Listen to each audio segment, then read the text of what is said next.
Hello student, I am Mohammad Amir from JSPG College, Secunderabad. Today's topic is ADA's theory of selling. What do you mean by ADA's theory?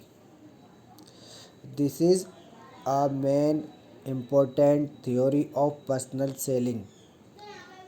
This is very important question of personal selling. This questions frequently comes in exam. So listen me carefully what I am saying. Let's start. The ADAS theory of selling is one of the most widely known and the basis for training materials in many organizations.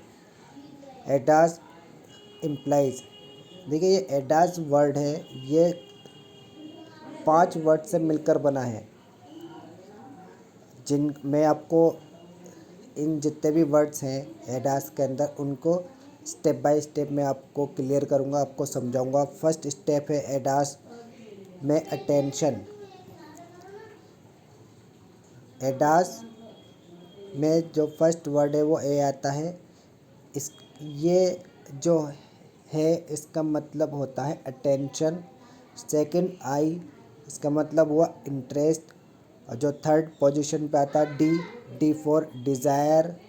And again fourth position पे ए आता है जिसका मतलब है action. And last and fifth word है S, means satisfaction. चलिए अब इसके बारे में अलग अलग जानते हैं कि इनका क्या क्या मतलब है। अटेंशन, जब हम कोई पर्सनल सेलिंग के अंदर सेल्स पर्सन जब अपनी सेल करने के लिए जाता है, first of all sales person going to make sale, तो he required to gain attention of customers. This is the most important part of personal selling, to make sale, to gain attention of customers. How to gain attention of customers? Gaining attention is a skill which can be developed in practice just like any other skill. The phrase first impression is the last impression is applicable here. मतलब ये जो stage होती है attention, इसमें हम customers का attention gain करना होता है।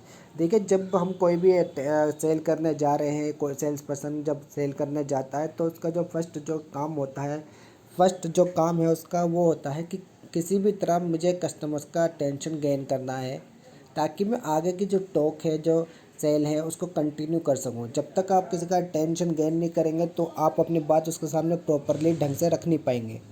तो सबसे पहले क्या ज़रूरी होता है, किसी भी प्रोस्पेक्टिव जो जिसे हम सेल करने जा रहे हैं उसका हमें अटेंशन लेना है।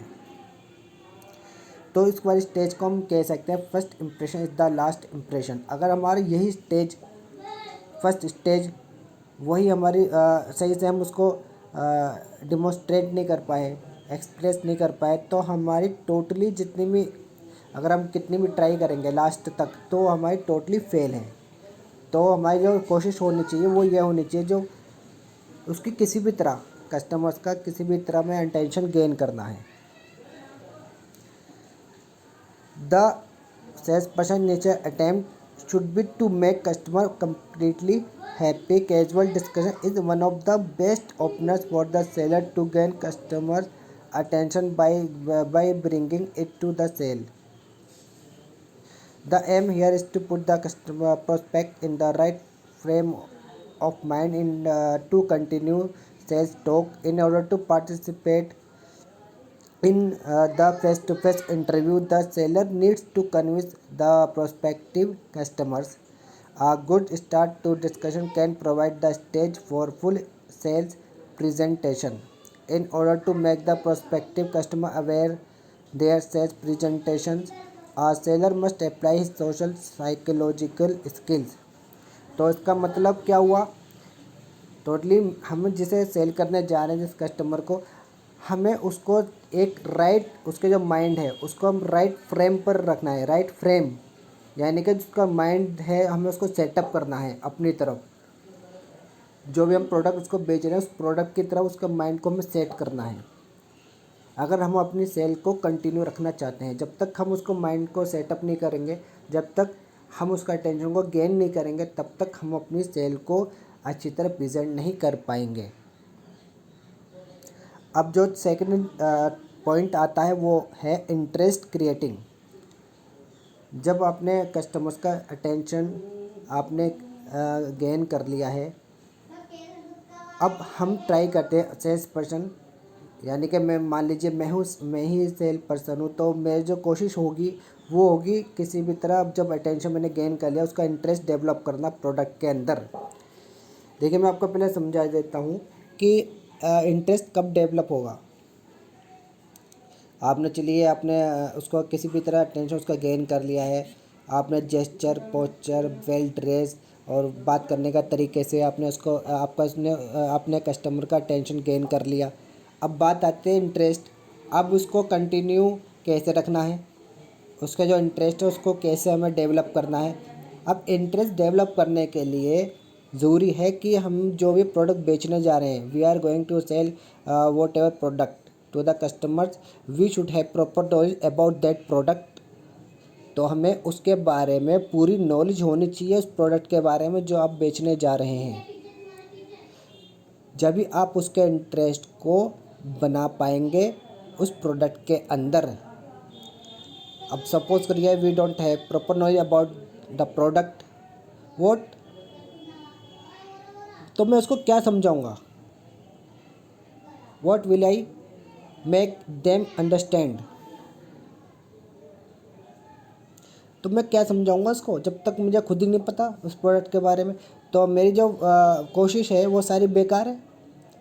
जब तक मुझे उस प्रोडक्ट के बारे में नॉलेज नहीं है, तो मैं कस्टमर्स को कैसे कन्विंस करूँगा, उसका कैसे इंटरेस्ट को डेवलप करूँगा, तो सारी कोशिशें बेकार हैं मेरी जब तक प्रोडक्ट की नॉलेज नहीं है मुझे।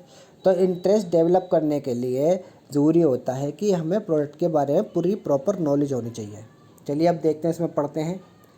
देखिए मैं आपको एक चीज़ और बताना चाहता हूँ। जो मैं आपको ये PDF है वो टेक्निकली पता नहीं क्यों क्लियर नहीं आ रही है, तो इसलिए मुझे आपको सुनना है, केयरफुली सुनना है, ठीक है। तो अब सेकंड जो स्टेज है वो इंटरेस्ट क्रिएटिंग। चलिए अब इसमें पढ़ते हैं, देखते हैं। The second step is to increase the tension of the prospect to have the strong interest. The seller must be passionate about product in order to do this. यानी कि जिस प्रोडक्ट को हम बेचने जा रहे हैं उस प्रोडक्ट के लिए सेलर के अंदर एक उत्साह, पैशनेट रुचि होनी चाहिए। जब तक हमें खुद उसमें रुचि नहीं होगी, पैशनेट नहीं होंगे उस प्रोडक्ट के बारे में, तो हम उसको कैसे इंटरेस्ट दूसरे उसके अंदर क्रिएट करेंगे। तो इसके लिए क्या ज़रूरी है कि सेलर को खुद भी उसमें पैशनेट होना चाहिए उस प्रोडक्ट के बारे में जिसको हम बेच रहे हैं। Another approach to give product over and allow prospect to handle it. The same intent applies to brochure and other visual aids. Throughout the stage of interest, the hope is to explore the most efficient selling appeal. Some people are very good at the opening, but the techniques take over when they explain the product. They become uncomfortable. The strong awareness could open up without hesitation, but create interest in second stage. Interest is an integral part of the sales process and therefore is part of ADAS theory. This is second step in ADAS theory of selling. तो क्या हुआ इसका मतलब, जैसे मैंने अभी आपको बताया था, मुझे प्रोडक्ट के बारे में पूरी नॉलेज होनी चाहिए, उसके फीचर्स के बारे में नॉलेज होनी चाहिए। और जब तक देखो कोई भी मोबाइल का कोई कस्टमर्स कोई मोबाइल लेने मेरे पास आया, तो मुझे उस प्रोडक्ट के बारे में, उस मोबाइल के बारे में पूरी नॉलेज होनी चाहिए, ताकि वो उसका इंटरेस्ट उस मोबाइल के अंदर बन सके। जैसे 2 मोबाइल हैं, एक है सैमसंग का, एक है वीवो का। तो मैं हूँ वीवो की तरफ से प्रमोटर, तो मैं किसको बेचना चाहूँगा, वीवो को। तो मुझे उसका इंटरेस्ट डेवलप करना है वीवो के अंदर। तब मैं वीवो में किस तरह डेवलप करूँगा उसका इंटरेस्ट, मैं उसके फीचर्स बताऊँगा। सर ये पॉपअप कैमरा है इसके अंदर, सर इसकी वीडियो क्वालिटी बहुत अच्छी है, HD क्वालिटी है, साउंड बहुत अच्छा है, डिस्प्ले क्वालिटी बहुत अच्छी है, सुपर एमोलेड डिस्प्ले है इसकी, और मैं फिर कंपेयर करूँगा उसका सैमसंग से, तो सैमसंग से मैं बोलूँ सर इसका प्राइस वीवो से ज़्यादा है और फीचर्स कम है वीवो से। तो सर अगर आप वीवो को लेंगे तो आप कम प्राइस में ज़्यादा फीचर्स मिलेंगे, तो इस तरह इंटरेस्ट क्रिएट होगा। ठीक है। अब सेकंड स्टेप आता है डिज़ायर। जो इंटरेस्ट हो गया, अब डिज़ायर, अब वो मोबाइल ख़रीदेगा। अब उसके अंदर इंटरेस्ट मैंने क्रिएट कर दिया, तो अब डिज़ायर आई उसको ख़रीदने के लिए।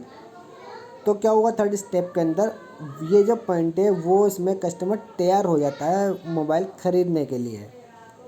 तो इस वाले पॉइंट के अंदर ये कोशिश रहती है सेल पर्सन की, सर अगर आप मोबाइल ख़रीदते हैं तो फ्यूचर में आपको कोई कंप्लेंट नहीं आएगी और कोई भी दिक्कत नहीं आएगी। अगर कोई दिक्कत आती है तो सर मैं हूँ यहाँ पर, मैं आपकी पूरी प्रॉपर आपको मैं गाइड करूँगा किस तरह इसको यूज़ करना है, कैसे यूज़ करना है।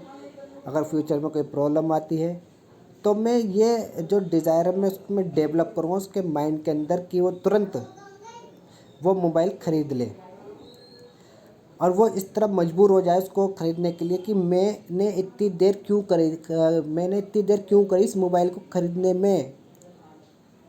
इतना अच्छा प्रोडक्ट, इतना अच्छा मोबाइल, मैं I am to late to buy this product. तो इस तरह उसके अंदर थिंक डेवलप करनी है, इस तरह उसको ढालना है कि वो ये सोचे कि मैंने इसको पहले क्यों नहीं ख़रीदा। तो ये डिज़ायर उसके अंदर आती है, डिज़ायर डेवलप करनी है उसके अंदर। चलिए अब इसमें देखते हैं। After tension is paid and awareness is generated, strong desire for product must be evoked, this is point ready for purchase. ये वो स्टेप है जहाँ पे कि कस्टमर प्रोस्पेक्टिव वो प्रोडक्ट को खरीदने के लिए रेडी और उसको रेडी रहता है। At this point complaints from the future will have to be dealt with carefully, you save time and improves the chance of a sale. इस वाली पॉइंट में यहाँ पर आते हुए इस पॉइंट में तो क्या होता है, कंप्लेंट जो फ्यूचर से की जो कंप्लेंट होती है उसको डील किया जाता है, बहुत केयरफुली डील किया जाता है कि फ्यूचर का मतलब कोई फ्यूचर में अगर कोई प्रॉब्लम आएगी, किसी भी तरह की प्रॉब्लम आएगी, किसी सर्विस की वेल सर्विस है, अच्छे सर्विस सेंटर हैं, अच्छी क्विक सर्विस है, ये सारी जो हम उसको डील करते हैं, अच्छी केयरफुली डील करते हैं फ्यूचर में आने वाली प्रॉब्लम को। और ये जो पॉइंट है, ये जो स्टेज है, यहाँ पर टाइम बचता है और चांस और सेलिंग के बहुत ज़्यादा चांस होते हैं सेल करने के। कब होते हैं, अगर हम कंप्लेंट को अच्छी तरह इसको एड्रेस करते हैं पहले से ही, कस्टमर्स में के माइंड में आने से ही पहले हम जो भी उसके माइंड में जो भी शिकायत है, जो कंप्लेंट होती है, अगर हम उसको पहले से ही एड्रेस कर लें, एक्सपेक्ट और एड्रेस उसको ढंग से कर लें, पहचान लें और हम उसको फिर डील करें, तो इसमें बहुत ज़्यादा चांसेस रहते हैं इस प्रोडक्ट को सेल करने के। जैसे फ्यूचर कंप्लेंट, जैसे मोबाइल की अभी मैंने एग्जांपल दिया, बहुत सारे क्वेश्चन आते हैं माइंड के अंदर। आफ्टर सेल पता नहीं कैसी सर्विस है, सर्विस सेंटर कहाँ है, सर्विस सेंटर सर्विस किस तरह की देते हैं, कितना इसमें पे करना पड़ेगा, कितनी दूर है, कितने अच्छे से सर्विस देते हैं। अगर हमने पहले हमने उसके दिमाग में आने से पहले हमने सारे उसको डील कर ली, तो उसमें बहुत ज़्यादा चांस रहते हैं सेल होने के। The seller in personal sales must do the same. In the mind of consumer, he must generate enough desire to buy a product immediately. तो हमारी जो सेल्स पर्सन की कोशिश रहती है वो होती है कि एनफ डिज़ायर डेवलप कर दें किसी भी तरह, ताकि वो प्रोडक्ट को तुरंत खरीद लें। सेल पर्सन की कोई भी हो तो यही ट्राई रहती है, यही कोशिश करता है, ही always tries to develop enough desire to buy the product immediately at any cost। ठीक है। अब नेक्स्ट, तो डिज़ायर का मतलब क्या है, मतलब उसमें डिज़ायर इस तरह बनानी है, उसमें अंदर इस तरह डिज़ायर डेवलप करनी है कि वो ये सोचने में मजबूर हो जाए कि मैंने प्रोडक्ट को क्यों पहले नहीं ख़रीदा, मैं इतना लेट क्यों हो गया। इस तरह डिज़ायर किस तरह डेवलप होगी, कोई भी उसकी कंप्लेंट, कोई भी फ्यूचर कंप्लेंट अगर उसके माइंड के अंदर है, उसको हम पहले से एड्रेस कर लें, हम उसको पहले से डील कर लें ढंग से, तो वो उस मोबाइल को तुरंत खरीद लेगा। उसमें एनफ डिज़ायर डेवलप हो जाएगी कस्टमर के अंदर। एक्शन। अब डिज़ायर डेवलप होने के बाद फिर नेक्स्ट स्टेप आता है एक्शन। अब वो कस्टमर पोटेंशियल जो कस्टमर है वो कन्वर्ट हो जाता है, प्रोस्पेक्टिव कन्वर्ट हो जाता है कस्टमर्स में। यानी कि ये वो स्टेज है जब हम उसको कहते हैं सर मैं आप बताइए मैं इसको मोबाइल को पैक कर दूं, बताइए। तो इसमें कितना आप इसका जो बिल बना लीजिए, बिल दे दीजिए, पैसे दे दीजिए, मैं इसका बिल बना देता हूँ। तो ये क्लोजअप जब सेल एंड होती है, ये एक्शन हुआ है। तो एंड में आके जो फोर्थ स्टेज है वो होती है एक्शन, जहाँ पे आके कस्टमर प्रोडक्ट को खरीद लेता है। ठीक है, चलिए मैं एक बार इसमें भी देख लेते हैं क्या है। Potential customer is the ready to act, that is to buy if presenter has been perfect. Very often the prospect at this stage may have some hesitation. क्या हुआ, इसका मतलब यह है कि अगर हमारी प्रेजेंटेशन परफेक्ट रही है तो ये बहुत कम चांस रहते हैं कि ये हमारी जो सेल नहीं हो पाए या भी किसी भी तरह के हेजिटेशन बाकी रह जाए प्रोस्पेक्टस के दिमाग के अंदर। The sale man should handle this stage very carefully and try to conclude the deal effectively. तो इसमें जो सेल पर्सन की कोशिश ये रहती है कि केयरफुली, बहुत ढंग से, बहुत अच्छी तरीके से अपनी डील को समाप्त करना, ख़त्म करना मतलब जैसे कि उसको प्रोडक्ट को बेच देना। The seller then has to reassure the client must buyer he asks the seller to pack the product that decision is correct. तो इसमें जो ये रहता है कि सेलर दोबारा इसको रिश्योर करता है, सर आपने जो ये प्रोडक्ट ख़रीदा है आपका बहुत अच्छा डिसीजन है। अब लास्ट स्टेज है सेटिस्फेक्शन। देखिए सेटिस्फेक्शन बहुत ज़्यादा लास्ट पॉइंट है सेटिस्फेक्शन का, कि जो कस्टमर बहुत ज़्यादा कोशिश ये रहती है कस्टमर्स को सेटिस्फाई करना, किसी भी तरह सेटिस्फाई करना। When I going to sell our product and my sale ends I will try to satisfy my customers. मैं इसको एश्योर करूँगा बार बार कि सर आपने जो प्रोडक्ट लिया है ये बहुत अच्छा प्रोडक्ट है और आपने बहुत अच्छा डिसीजन लिया है। और सर अगर फ्यूचर में कोई भी किसी भी टाइम अगर कोई भी दिक्कत आती है सर, मैं आपकी पूरी हेल्प करूँगा आफ्टर सेल भी। आप निश्चिंत रहिए, आपने बहुत अच्छा डिसीजन लिया है। अब मैंने आपको ये सारी स्टेज बता दी हैं एडास। एक्शन, फर्स्ट पॉइंट है action, interest create, desire, action नहीं है, फर्स्ट पॉइंट है attention, second interest creating, third है डिज़ायर, फोर्थ है एक्शन, लास्ट है सेटिस्फेक्शन। यानी कि लास्ट में इसको हम कस्टमर, जब हमारी सेल डील पूरी हो जाती है, कंप्लीट हो जाती है, फिर हमारी कोशिश रहती है कि हम उसको ये फील कराएं कस्टमर को कि आपने जो भी डिसीजन लिया है सर बहुत अच्छा डिसीजन लिया है। उसको सेटिस्फेक्शन हमारा देना उसका कर्तव्य है, हमारा मतलब सेल पर्सन को। ठीक है, मैं होप करता हूँ कि आपको ये क्वेश्चन समझ में आ गया होगा। एंड शुक्रिया मुझको सुनने के लिए, केयरफुली सुनने के लिए। अगर आगे को कोई भी दिक्कत आती है, कोई भी परेशानी आती है इस क्वेश्चन में, तो आप मुझे इसके बारे में पूछ सकते हैं, कोई भी क्वेरीज कर सकते हैं। एंड लास्ट में थैंक्स, नमस्कार, अस्सलाम वालेकुम, जय हिंद।